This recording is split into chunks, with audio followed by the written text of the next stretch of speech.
Welcome back to my channel. তো আজকে আমি আপনাদেরকে একটি নকশি কাঁথা অঙ্কন করে দেখাবো। এই কাঁথাটা আপনারা ছোট নকশি কাঁথা হিসেবে ব্যবহার করতে পারবেন এবং বড় নকশি কাঁথা হিসেবে ব্যবহার করতে পারবেন। ভিডিওটি সম্পূর্ণ দেখবেন। ভিডিওটির মাঝে কিন্তু আমি আপনাদের জন্য কিছু টিপস শেয়ার করব, তো অবশ্যই কিন্তু আমার ভিডিওটি সম্পূর্ণ দেখবেন।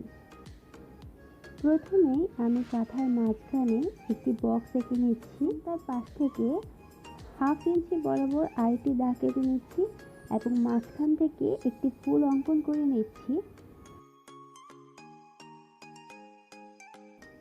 আমি যেভাবে কাঁথাটি অঙ্কন করছি আপনারা ঠিক একইভাবে কাঁথাটি অঙ্কন করার চেষ্টা করবেন।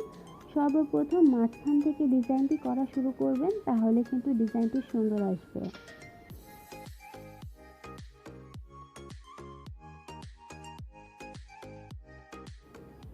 আপনাদের মধ্যে অনেকেই আমার কাছ থেকে জানতে চেয়েছেন যে আমি এই কলমটি ব্যবহার করি, এই কলমটির দাগ কাঁথায় রয়ে যায় কিনা।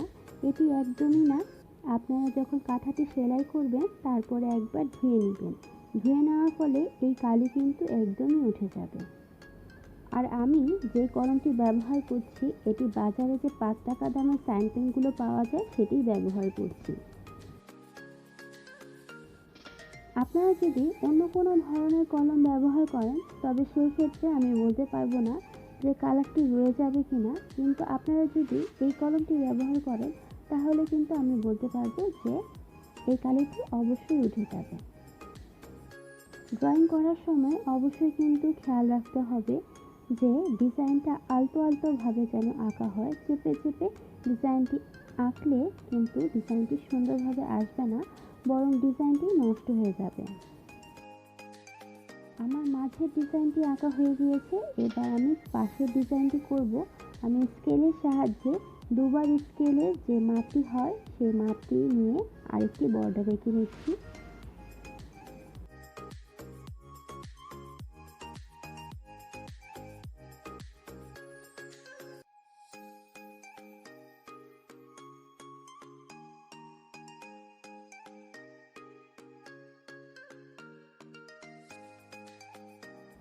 ঠিক একই প্রসেসে বাকি সবগুলো বর্ডার এঁকে নিতে হবে, অর্থাৎ 1/2 ইঞ্চি গ্যাপ রেখে বাকি সব লাইনগুলো এঁকে নিতে হবে।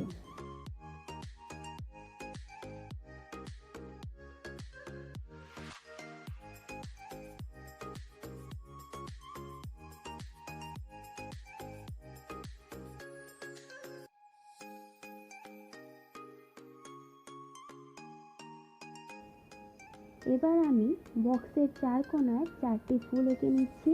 প্রথমেই ফুল এঁকে নিতে হবে, তারপর লতা পাতাগুলো এঁকে নিতে হবে। এদিকে খেয়াল রাখতে হবে যেন ফুলগুলো 4টি সমান হয়।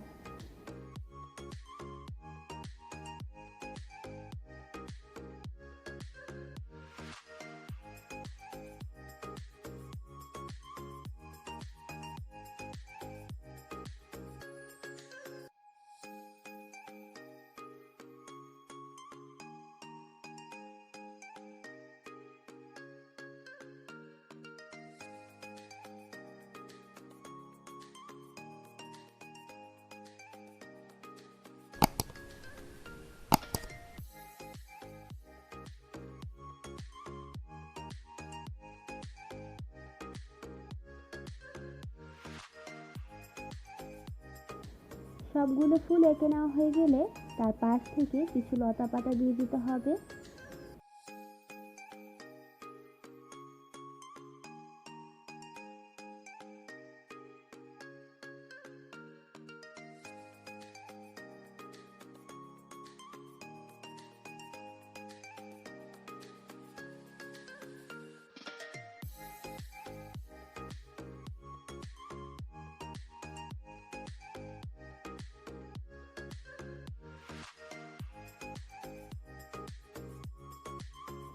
আমার ভিডিওটি যদি ভালো লাগে তাহলে অবশ্যই কিন্তু ভিডিওটিতে লাইক, কমেন্ট এবং শেয়ার করবেন, এবং যারা নতুন তারা কিন্তু অবশ্যই আমার চ্যানেলটিকে সাবস্ক্রাইব করে আমার পাশে থাকবেন।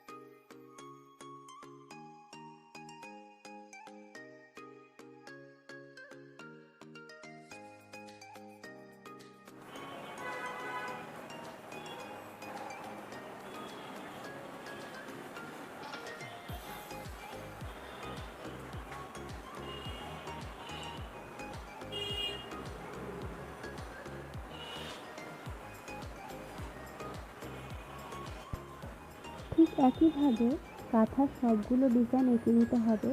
কাঁথার যে অংশে যতটুকু ডিজাইন আসবে ঠিক ততটুকু ডিজাইন করেই কাঁথাটি এঁকে নিতে হবে।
কাঁথায় এই অংশটা যেহেতু বড়, সেক্ষেত্রে এখানে 3টি ফুল এঁকেছি।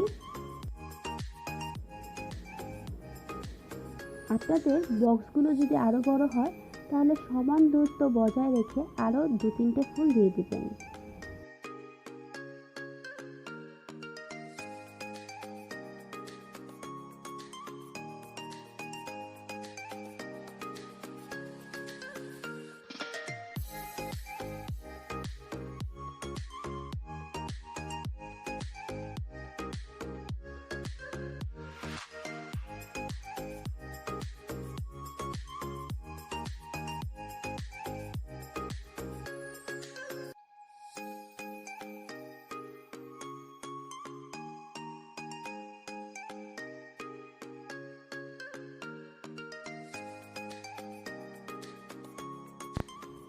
আমি কাঁথার একটি অংশ আপনাদেরকে এঁকে দেখিয়ে দিলাম। এমনি করে সম্পূর্ণ অংশ আপনাদের এঁকে নিতে হবে।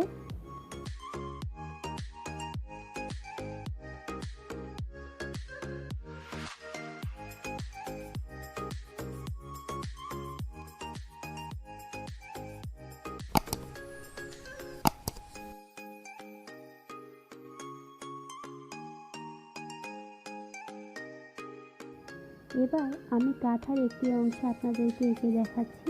বাকি যে 3টি অংশগুলো থাকবে সেই অংশগুলো আপনারা নিজেরাই একই রকম একই প্রসেসেই এঁকে নেবেন।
আমার কাঁথার একটি অংশ আঁকা হয়ে গিয়েছে। এবার আমি সম্পূর্ণ অংশ এঁকে আপনাদের সুবিধার জন্য পুরো কাঁথাটি আরও একবার দেখিয়ে দিচ্ছি। আশা করি আমার এই ডিজাইনটি আপনাদের খুব ভালো লেগেছে। যদি ভালো লেগে থাকে তাহলে অবশ্যই কিন্তু আমার পাশে থাকবেন। দেখা হবে অন্য কোনো পর্বে অন্য কোনো বিষয় নিয়ে। আসসালামু আলাইকুম।